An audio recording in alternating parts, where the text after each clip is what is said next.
کوئی عرس کا لنگر نہیں کھاتا، کوئی میلاد کا اور کوئی محرم کی نیاز نہیں کھاتا، لیکن غریب کا حق اور حرام کی کمائی سب کھاتے ہیں۔ اگر کوئی مرد تمہیں چھوڑ دے تو دکھی ہونے کے بجائے خوش ہو جایا کرو، کیونکہ اگر وہ واقعی مرد ہوتا تو کبھی نہ چھوڑتا۔ نکاح اب ایسا مشکل امر بن چکا ہے کہ آدمی کو اپنی زندگی کی آدھی کمائی لگا کر اسے حلال کرنا پڑتا ہے۔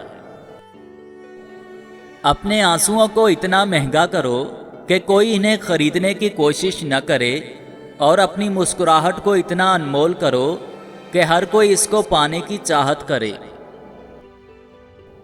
مجھے اب تک معلوم نہ ہو سکا کہ یہ محبت کون سا اور کیسا جذبہ ہے، بس اتنا دیکھا ہے کہ اس جذبے نے بہت سے مضبوط مردوں کو رلایا بھی ہے اور بہت انا پرست لڑکیوں کی انا کو بھی توڑا ہے۔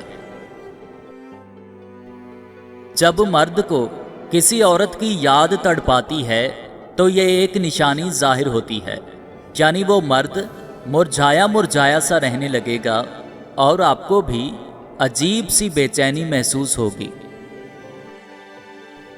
محبت کرنا گناہ نہیں ہے، محبت میں بہک جانا گناہ ہے۔ کہتے ہیں کہ محبت میں سب جائز ہے، غلط کہتے ہیں۔ محبت وہی جائز ہے جس میں پاکیزگی ہو۔